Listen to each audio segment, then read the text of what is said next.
Tropa, palakpakan naman natin Ace Espinosa.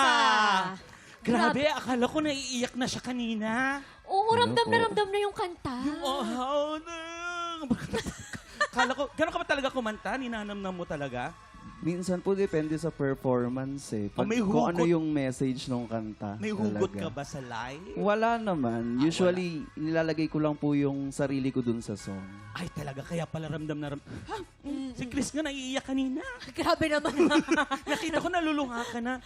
Ano kaya masasabi ng ating mga inampalan?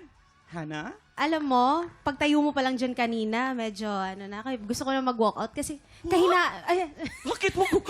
hindi kahinaan ko yung mga ganyang mata, yung mga chinito, di ba? Ganyan pala mga pet mo. Oo, ganyang ngiti niya, medyo. Ganta? Naku, pero perfect ka na agad.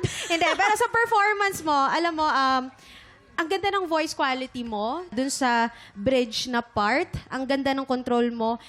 Alam ko meron lang konting na-distract ka siguro with the lyrics, the words. Pero all in all, ako nagustuhan ko talaga yung voice quality mo. Wala ako masyadong narinig na lumagpas sa tono. Pero ayun, gustong-gusto ko yung performance mo and yung mata mo. Congratulations! Thank you po. Sir Renz? Ace, Hello po. maliban dun sa, alam mo sayang dahil hindi ka nakapasok kaagad dun sa first line, pero buti na lang yung sumunod na habol mo. And then, sunod-sunod na nabawi mo. Okay? Lapit mo kumanta sa mic.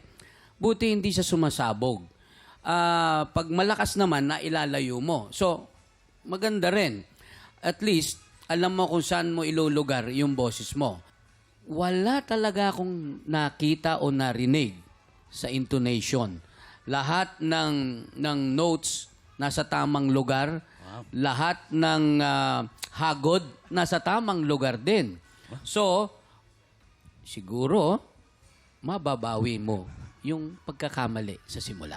Ay, nakatulong yung... iba. Naku, ito na nga. Alamin na natin kung ilang stars ang ibinigay ng inampalan. Ace, ang stars na binigay ko sa iyo ay...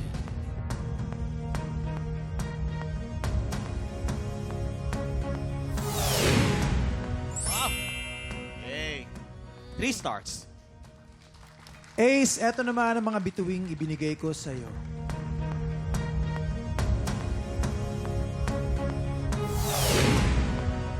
Four stars. 4 stars? Ay, very generous. Yes. Salamat, inampalan. Ito na, malalaman na natin mamaya kung ilang stars ang ibinigay sa'yo ni Hana. Ito ang susunod nating kalahok. Ang estudyante mula sa Quezon City, Richelle Radones.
Tik Tropa! Pinanood mo hanggang sa dulo itong video na to? Very good ka! For more happy time, watch more TikTok Lock videos on our official social media pages and subscribe to GMA Network official YouTube channel.